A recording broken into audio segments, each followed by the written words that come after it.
Hello everyone, আজকের ক্লাসে আমি ডিসকাস করতে চলছি বাংলা সাহিত্য থেকে ঈশ্বরচন্দ্র বিদ্যাসাগরকে নিয়ে, যিনি ছিলেন একজন বিশিষ্ট বাঙালি শিক্ষাবিদ, সমাজ সংস্কারক ও গদ্যকার।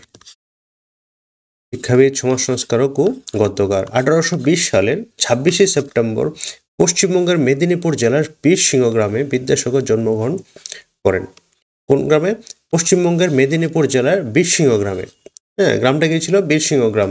আর বিদ্যাসাগরের যে পিতার নাম ছিল ঠাকুরদাস বন্দ্যোপাধ্যায়, আর মাতা ছিল কে? ভগবতী দেবী। তার স্ত্রীর নাম দীনময়ী দেবী। তার স্ত্রীর নাম ছিল দীনময়ী দেবী এবং তাদের একমাত্র সন্তান ছিল নারায়ণচন্দ্র বন্দ্যোপাধ্যায়। ঠিক আছে, নারায়ণচন্দ্র বন্দ্যোপাধ্যায়।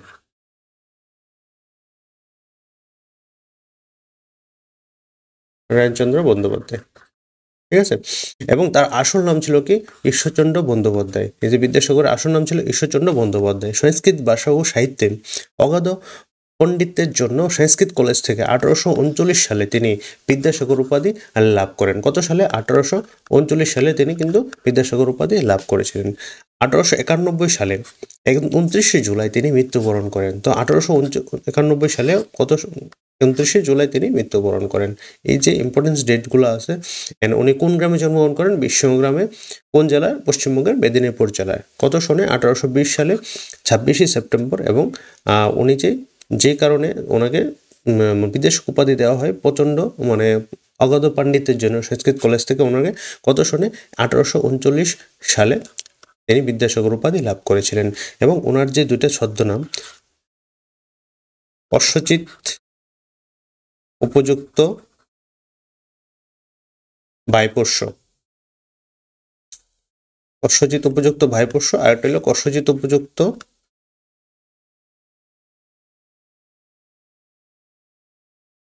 ভাইপো সহচরস্য। এটি ইম্পর্টেন্ট আছে, এই দুইটা নাম ছদ্মনাম থেকে আসে। ঠিক আছে, কস্যচিত উপযুক্ত ভাইপোষ্য আর কস্যচিত উপযুক্ত ভাইপো সহচরস্য।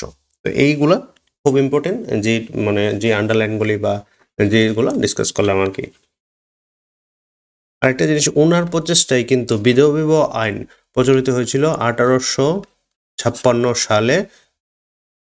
এটা হয়েছিল 26 জুলাই। প্রথমে এটা লর্ড ডালহৌসির সময় ড্রাফটেড হয়েছিল এবং পরে এটা পাস হয় লর্ড ক্যানিংয়ের সময় আর কি। কিন্তু যে এনেক্টেড হয় 26 জুলাই 1856। আর সমাজ সংস্কারক হিসাবে ঈশ্বরচন্দ্র বিদ্যাসাগর এই উইডো রিম্যারেজ হিসেবে কিন্তু এন্ডলেস এফোর্টস বলতে পারা যায়, প্রচণ্ড পরিমাণে এফোর্ট লাগাইছিল এই যাতে উইডো রিম্যারেজ একটা চালু করা যায় আর কি। তারপর আমরা দেখব কি ঈশ্বরচন্দ্র বিদ্যাসাগরের যে সাহিত্যকর্ম, এটা নিয়ে এসেছিলেন। কিন্তু তার আগে আরেকটা জিনিস বলে রাখি যে ঈশ্বরচন্দ্র বিদ্যাসাগর কিন্তু ঠিক কম বয়সে 14 বছর বয়সে কিন্তু উনি বিবাহ করেন। কত বছর বয়সে? 14 বছর বয়সে। আর ওনার যে স্ত্রী ছিলেন নাম কি? দীনময়ী দেবী। এর আগে স্লাইডেও আমি বলেছিলাম দীনময়ী দেবী। হ্যাঁ, আর ওনার যে একমাত্র সন্তান দীনময়ী দেবী আর ঈশ্বরচন্দ্র বিদ্যাসাগর একমাত্র সন্তান নাম কি ছিল ওনার? যে নারায়ণচন্দ্র, নাম ছিল নারায়ণচন্দ্র বন্দ্যোপাধ্যায়। ঠিক আছে, নারায়ণচন্দ্র বন্দ্যোপাধ্যায় ছিল ওনার একমাত্র সন্তান। গেল এটা সাহিত্য। কিন্তু উনি কিন্তু এই যে সংস্কৃতে পরীক্ষায় উত্তীর্ণ হওয়ার পর 1839 সালে উত্তীর্ণ হওয়ার পর উনি কি করেন? 1841 তাই প্রায় ঠিক 21 বছর বয়সে উনি 21 বছর বয়সে কি করেন? ওই ঈশ্বরচন্দ্র ফোর্ট উইলিয়াম কলেজে সংস্কৃত বিভাগে প্রধান হিসাবে যোগদান করেন। তার ঠিক 5 বছরের মাথায় কিন্তু যখন 1846, তখন 1846 সালে উনি কি করেন? আবার সেই কলেজ ফোর্ট উইলিয়াম কলেজ ত্যাগ করে দেন। ত্যাগ করে সেটা সংস্কৃত কলেজে সহকারী সচিব হিসাবে যোগদান করেন। ঠিক আছে, উনি আরেকটা নতুন স্লাইড লাগে আমার। হ্যাঁ, সহকারী সচিব হিসাবে যোগদান করেন। আর ওইখানে কি হয়েছে? ওখানে ওই কলেজের মধ্যে গিয়ে সেটা শিক্ষা ব্যবস্থা থেকে প্রচণ্ড উন্নতির কথা উনি ভাবেন। উন্নতির কথা ওখানে কিন্তু ওই কলেজের মধ্যে প্রচণ্ড উন্নতির কথা ওখানে তিনি ভাবেন। কিন্তু দেখা গেছে কি, তা কলেজের যে সেক্রেটারি ছিল, যে সেক্রেটারি ছিল ওনার নাম কি ছিল? ওই সেক্রেটারির নাম ছিল রসময় দত্ত। রসময় দত্ত। হ্যাঁ, ওই কলেজের সেক্রেটারির সাথে ঈশ্বরচন্দ্র বিদ্যাসাগরের ঝগড়া হয়ে যায়, ঝগড়া হয়। হ্যাঁ, তুমুল ঝগড়া হয়। আর এই ঝগড়ার ফলে দেখা গেছে কি ঈশ্বরচন্দ্র বিদ্যাসাগর ওই কি হয়েছে, এই ঝগড়ার ফলে 1849 সালে রসময় দত্তের মানে ওই বিরুদ্ধে তিনি কিন্তু ওই সংস্কৃত কলেজ আবার কি করেন, ত্যাগ করে দেন, পদত্যাগ করেন। আবার তিনি কি করেন, পুনরায় সেই ফোর্ট উইলিয়াম কলেজে কিন্তু যোগদান করেন। ফোর্ট উইলিয়াম কলেজে আবার তিনি কিন্তু যোগদান করেন এই ঈশ্বরচন্দ্র বিদ্যাসাগর। তখন কিন্তু উনি হেড ক্লার্ক হিসেবে যোগদান করেছিলেন। হেড ক্লার্ক হিসেবে যোগদান করেন ঈশ্বরচন্দ্র বিদ্যাসাগর আবার ফোর্ট উইলিয়াম কলেজে। ঠিক আছে, এটা কিছু ওনার মানে ওই কলেজের সম্পর্কে হিস্ট্রি ছিল, এটা জানা দরকার আমাদের। তারপর আমরা সাহিত্যকর্মে যাই। ওনার বিদ্যাসাগরের অনুবাদমূলক গ্রন্থসমূহ প্রথমে যদি দেখি সাহিত্যকর্মের দিকে, প্রথমটা কি বাসুদেব চরিত। বাসুদেব চরিত কত সালে প্রকাশিত হয়? 1847 সালে প্রকাশিত হয় বাসুদেব চরিত, 1847 সালে। ঠিক আছে, এটার উৎসটা কি ছিল, এটা কোন গ্রন্থ থেকে নেওয়া হয়েছে, কোন অনুবাদে থেকে নেওয়া হয়েছে? ভগবতের শ্রীকৃষ্ণ লীলা, ভাগবতের যে শ্রীকৃষ্ণ লীলা এই থেকে নেওয়া হয়েছে এটা। হ্যাঁ, শ্রীকৃষ্ণ লীলার থেকে নেওয়া হয়েছে এই অনুবাদমূলক গ্রন্থটা আর কি।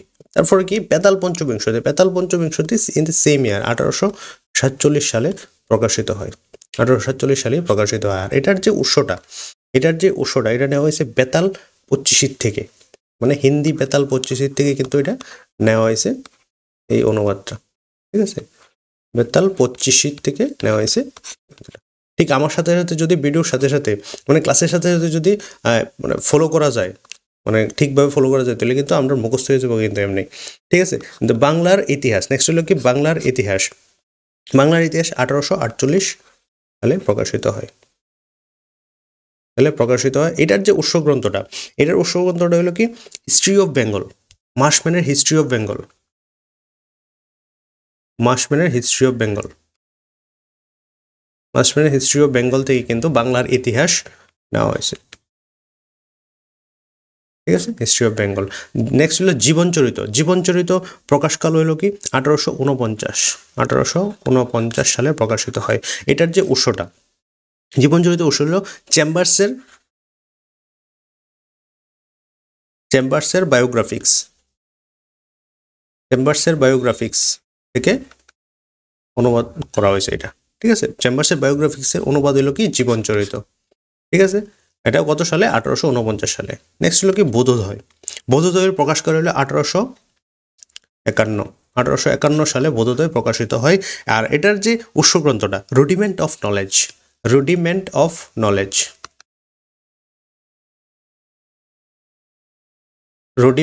নলেজ। ঠিক আছে, নেক্সট হলো কি শকুন্তলা প্রকাশিত হয় 1854 সালে প্রকাশিত হয় শকুন্তলা। আর এটার ঠিক উৎস গ্রন্থটা হলো কি আমাদের কালিদাসের যে অভিজ্ঞান শকুন্তলমের অনুবাদ গ্রন্থ হইল অভিজ্ঞান শকুন্তলম। ঠিক আছে, আর নেক্সট হলো কি কথামালার প্রকাশকাল হলো কি 1856 সালে প্রকাশিত হয় কথামালা। আর এটা কথামালার উৎস গ্রন্থ ইসপস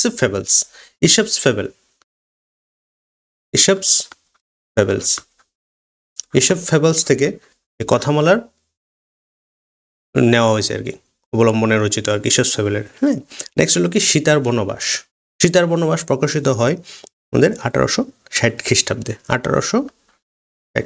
60 সালে আর কি। আর এটা হচ্ছে কি উত্তর রামচরিত ও বাল্মীকি রামায়ণের উত্তরখণ্ড। ঠিক আছে, উত্তরখণ্ড বাল্মীকি রামায়ণের যে উত্তরখণ্ড, আমি সবটা লিখে নেন, উত্তরখণ্ড থেকে নেওয়া হয়েছে। ঠিক আছে, উত্তরখণ্ডের থেকে নেওয়া হয়েছে। এই উত্তর রামচরিত ও বাল্মীকি রামায়ণের উত্তরখণ্ডের অবলম্বনে রচিত কিন্তু এই সীতার বনবাস। ঠিক আছে, আমার বয়স দিয়ে সে মনে রাখো যে উত্তর রামচরিত ও বাল্মীকি রামায়ণের উত্তরকাণ্ডের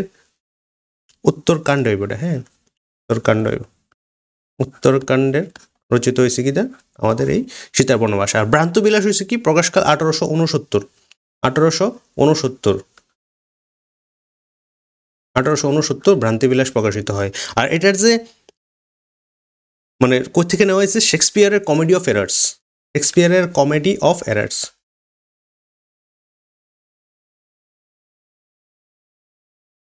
কমেডি অফ এরার্স,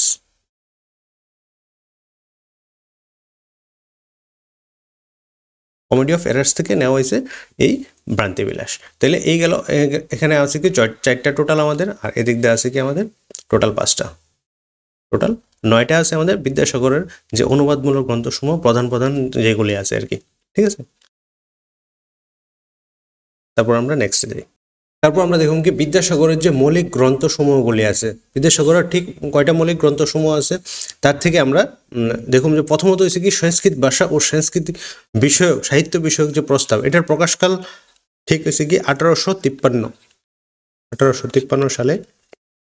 সংস্কৃত ভাষা ও সংস্কৃত সাহিত্য বিষয়ক যে প্রস্তাব, এটা বিদ্যাসাগরের মৌলিক গ্রন্থ কিন্তু। হ্যাঁ, বিধবা বিবাহ চলিত হওয়া উচিত কিনা, এটা ঠিক এটার থেকে 2টা খণ্ড আছে, প্রথম খণ্ড, হ্যাঁ প্রথম খণ্ড, আর একটা হলো দ্বিতীয় খণ্ড।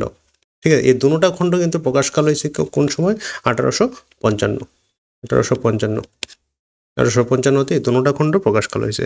নেক্সট হলো কি প্রভাবতী সম্ভাষণ, প্রভাবতী সম্ভাষণের প্রকাশকালে 1863 সালে প্রভাবতী সম্ভাষণ প্রকাশিত হয়। বহুবিবাহ চলিত হওয়া উচিত কিনা, দুইটা কিন্তু আলাদা আলাদা, কিন্তু বিধবা বিবাহ চলিত হওয়া উচিত কিনা এটার থেকে প্রথম খণ্ড আর দ্বিতীয় খণ্ড সেটা। আর বহুবিবাহ চলিত হওয়া উচিত কিনা, বহুবিবাহ আর বিধবা বিবাহ, ঠিক আছে, বহুবিবাহ চলিত হওয়া উচিত কিনা এটার থেকে প্রথম খণ্ড আর দ্বিতীয় খণ্ড। প্রথম খণ্ডটা এটা একটু ডিফারেন্স আছে সালটা, প্রথম খণ্ড প্রকাশিত হয় 1871, ঠিক আছে, আর দ্বিতীয় খণ্ড প্রকাশিত হয় 1873 খ্রিস্টাব্দে। ঠিক আছে, 2টা খণ্ড আছে, প্রথম খণ্ড আর দ্বিতীয় খণ্ড। হ্যাঁ, এটা 1871, আর দ্বিতীয় খণ্ড বহুবিবাহ চলিত হওয়া উচিত কিনা এটা হচ্ছে 1873 সালে, এটা মনে রাখতে লাগবে আমরা। নেক্সট লিখিত বিদ্যাসাগর চরিত, বিদ্যাসাগর চরিত প্রকাশকাল হয়েছে 1891 খ্রিস্টাব্দে। বিদ্যাসাগর চরিত যে মৌলিক গ্রন্থগুলি আছে লাস্টে ছিল বিদ্যাসাগর চরিত, 1891 সালে প্রকাশিত হয়। নেক্সটে দেখি আমরা কি আছে বিদ্যাসাগরের মৌলিক গ্রন্থসমূহ থেকে লঘুরস মিশ্রিত প্রথম হলো অতি অল্প হইল, এটার প্রকাশকাল হয়েছে 1873। আর এই মানে এই গ্রন্থেই উনি মানে যেই ছদ্মনামে লিখেছেন কস্যচিৎ উপযুক্ত ভাইপোষ্য হিসাবে, কস্যচিৎ উপযুক্ত যে ভাইপোষ্য, ওনার যে ছদ্মনাম আছে ওই ছদ্মনাম ইয়েতে উপযুক্ত ভাইপোষ্য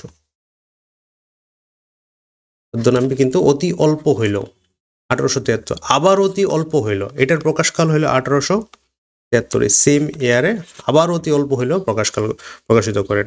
নেক্সট হলো ব্রজবিলাস, নেক্সট হলো কি আমাদের ব্রজবিলাসের প্রকাশকাল কত? 1884 সালে ব্রজবিলাস কিন্তু প্রকাশিত হয় ঈশ্বরচন্দ্র বিদ্যাসাগরের। ঠিক আছে, নেক্সট লাস্ট হলো রত্ন পরীক্ষা 1886 সালে প্রকাশিত হয় রত্ন পরীক্ষা। ঠিক আছে, এই গেল লঘুরস মিশ্রিত বিদ্যাসাগরের যে মৌলিক গ্রন্থগুলি। তারপরে আমরা যেমন কি বিদ্যাসাগর সম্পাদিত গ্রন্থসমূহগুলি কি কি আছে। প্রথম হলো কি কুমার সম্ভব প্রকাশকাল হচ্ছে 1862 সালে কুমার সম্ভব প্রকাশিত হয়। নেক্সট হলো কি মেঘদূতের প্রকাশকাল হলো কি 1869 সালে প্রকাশিত হয় মেঘদূত। নেক্সট হলো অভিজ্ঞান শকুন্তলম যে গ্রন্থসমূহ অভিজ্ঞান শকুন্তলম এর প্রকাশকাল হলো 1871, এটি কিন্তু সিরিয়ালি একদম মিলান্য আছে। হ্যাঁ, 1871। নেক্সট আমাদের কি হলো অন্নদামঙ্গল, এটা ঠিক ফার্স্ট হইবে, একদম অন্নদামঙ্গল ঠিক ফার্স্ট হইবে 1847, মনে রাখো এটা ফার্স্ট হইবে, একদম ফার্স্টে থাকবে, এটা টপে 1847, অনেক আগে এটা হয়েছে, মানে কুমার সম্ভবের আগে হয়েছে অন্নদামঙ্গল। ঠিক আছে, এটা ফার্স্টে যাবে একদম টপে। ঠিক আছে, একটু ইরেজ করে দিই 1800। নেক্সট হলো শিশুপাল ভদম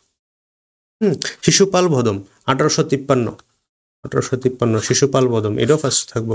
নেক্সট অন্নদামঙ্গলে পরে হইব শিশুপাল ভদম। ঠিক আছে, নেক্সট হলো রঘুবংশ।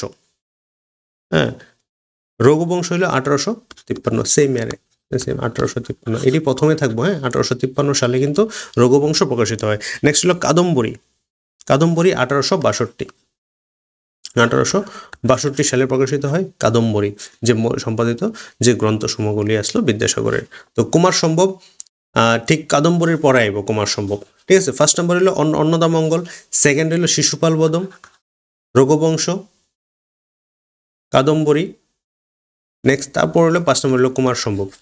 ঠিক আছে, মেঘদূতম 6 নম্বরে আছে, অভিজ্ঞান শকুন্তলম 7 নম্বরে আছে। তো এইগুলো হলো আমাদের কি সম্পাদিত যে গ্রন্থসমূহগুলি আছে। তারপর দেখি দেন আমরা নেক্সট দেখুন বিদ্যাসাগরের আত্মজীবনীমূলক গ্রন্থ। বিদ্যাসাগর আত্মজীবনীমূলক গ্রন্থ থেকে বিদ্যাসাগর প্রথম আছে কি বিদ্যাসাগর রচিত। বিদ্যাসাগর রচিত প্রকাশকাল হয়েছে 1891। 1891 সালে প্রকাশিত হয় বিদ্যাসাগর রচিত। আর বিদ্যাসাগর রচিত প্রথম যে সার্থক গ্রন্থ হলো বেতাল, হ্যাঁ, পঞ্চবিংশতি আর কি, বেতাল পঞ্চবিংশতি। বিদ্যাসাগর রচিত প্রথম সার্থক এটা, হ্যাঁ, সার্থক রয়েছে গদ্য গ্রন্থ,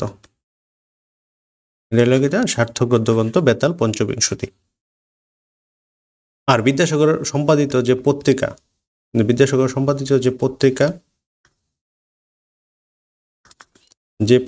এই পত্রিকার নাম হলো কি সর্বশুভকরী। সর্বশুভকরী হলো গিয়া বিদ্যাসাগরের সম্পাদিত পত্রিকার নাম। হ্যাঁ, এটা খুব ইম্পর্টেন্ট। সর্বশুভকরী হলো বিদ্যাসাগরের সম্পাদিত যে পত্রিকা। ঠিক আছে, সর্বশুভকরী। তারপর নেক্সটে যাই আমরা বিদ্যাসাগরের পাঠ্যপুস্তক।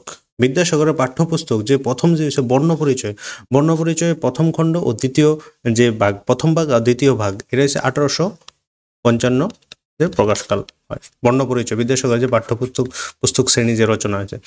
তার দেন হলো ঋজু পাঠ, প্রথম দ্বিতীয় তৃতীয়, এটা 3টা পার্ট আছে। এটার মধ্যে প্রথম দ্বিতীয় তৃতীয় 1851 থেকে 1852 মধ্যে প্রকাশকাল এটা রচনা হয়। ঠিক আছে, দেন হলো আখ্যান মঞ্জুরি প্রথম ভাগ, দ্বিতীয় ভাগ, তৃতীয় ভাগ। হ্যাঁ, 3টা আছে টোটাল, এটার মধ্যে 3টি পার্ট আছে, 3টি ভাগ আছে এটাতে।